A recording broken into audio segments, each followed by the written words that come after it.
अरे आमच्या आया बहिणी तर रात्रंदिवस कष्ट करून ती बारकी पोरं मोठी करतात। अरे आपण आपल्या पोरांना काय संस्कार देतो? हे पिढीचं नाव पुढे जावं, आपली संपत्ती, आपलं सर्वस्व त्यांच्या स्वाधीन करण्यासाठी 21व्या वर्षी जे ज्ञानेश्वरी वाचणारं पोरग आहे ते गोव्याला जाऊन त्या नालायक पुढच्या मी आता बोलतो वेळ आली की गोव्याला पोरण येतं एकदा दाखवतोच त्याला। महेश शिंदे व्यसनमुक्तीसाठी रात्रंदिवस प्रयत्न करतो, लक्षात घ्या। मी बंडा तात्यांचा शिष्य आहे। आम्ही डाऊचं आंदोलन झालं ना, सगळी झोडपून काढली होती। वेळ आली की मी दाखवतो काय असतो राजू महेश शिंदे काय ते दाखवतोय त्यांना। अरे आम्ही कष्ट करून ह्या पोरांना चांगलं करण्याचा प्रयत्न करतोय आणि याला लाजा वाटायला पाहिजे की आमची पोरं गोव्याच्या क्रूज मध्ये नेऊन त्या ठिकाणी चुकीच्या बायका त्यांच्याबरोबर रात्रभर ठेवल्या जातात। इतकं खालच्या दर्जाचं राजकारण ह्या यशवंतराव चव्हाण साहेबांच्या जिल्ह्यामध्ये होऊ शकतं। आणि आपण म्हणताय फार मोठा माणूस, अरे कुठला मोठा माणूस? माणूस मोठा हा विचारानं असतो, लक्षात घ्या। ज्या माणसाच्या विचारानं समाज उंचीवरती पोहोचतो, ज्या माणसाच्या विचारानं एखाद्या व्यक्तीचं अर्थकारण बदलतं, त्याचं कुटुंब सुखी होतं, तो माणूस मोठा असतो, लक्षात घ्या। असली माणसं कधी मोठी असू शकत नाहीत। स्पर्धा माझ्याशी त्या गोष्टीत करा ना, स्पर्धा माझ्याशी लोकांना काम देण्याच्या बाबतीत करा, लोकांचं जीवनमान उंच मानण्याच्या बाबतीत करा, शिक्षण संस्थांच्या बाबतीत करा, औद्योगिकरणाच्या बाबतीत बघा।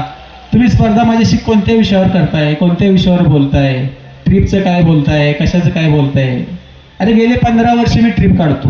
माझ्या गावातल्या कुठल्याही महिलेला विचारा, माझ्या गावातली मुलं सोडून द्या, माझ्या गावातल्या 60% महिला स्वतः गोव्याला जाऊन आलेत का नाही? आणि विथ फॅमिली आम्ही जातो। तुम्ही माझ्यावर म्हणता गोव्याला माणसं घेऊन जाता माझ्यावर? अरे सुपारीचं खांड आयुष्यात मी खाल्लं नाही कधी, आणि तुम्ही मला सांगता दारूच्या गोष्टी।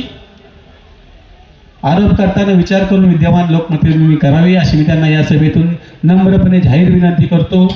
निवडणूक चालू झालेली आहे, निवडणुकीत आरोप प्रत्यारोप होतात, पण व्यक्तिगत जीवनात जे खरं आहे ते बोला। तोंड देवानं तुम्हाला पण दिलंय, तोंड मला पण दिलेलं आहे। आजपर्यंत समोरच्या उमेदवाराचं कधी नाव घेतलं नाही, त्यांच्या नेत्याचं कधी नाव घेतलं नाही, इथून पुढे पण आयुष्यात घेणार नाही। मला त्या गोष्टीची गरज नाही, पण माझ्या वैयक्तिक जीवनाबद्दल तुम्ही बोलू नका, व्यक्तिगत टीका करू नका। मी धुतल्या तांदळा एवढा स्वच्छ आहे, पाण्या एवढा निर्मळ आहे, आजपर्यंत कुणाच्या ओलं सोडून द्या, वाळक्या पाचोळ्यावर पण पाय दिलेला नाहीये, आणि तुम्ही माझ्यावर आरोप करता। आरोप करा, आरोप करायला तुम्हाला देवानं तोंड दिलंय, चांगलं पण बोलता येतं, वाईट पण बोलता येतं। पण आज या ठिकाणी जाहीरपणे तुमच्या साक्षीने सांगतो, एक जरी आरोप 5 तारखेला मतदान आहे, 4 तारखेला रात्री 12 वाजेपर्यंत एक जरी आरोप सिद्ध करू शकले ना, त्या दिवशी आज मी डोळ करून टाकेन। देवानं तोंड तुम्हाला पण दिलंय, देवानं तोंड मला पण दिलंय। माझ्या आई वडिलांनी मला संस्कार दिलेत, बोलताना चांगलं बोल, सत्य बोल, कुणाला तरी बरं वाटावं म्हणून बोलू नकोस, खरं वाटावं, खरं असेल ते बोल। आणि मी ते आजपर्यंत पाळलंय, इथून पुढचं आयुष्य पाळीन।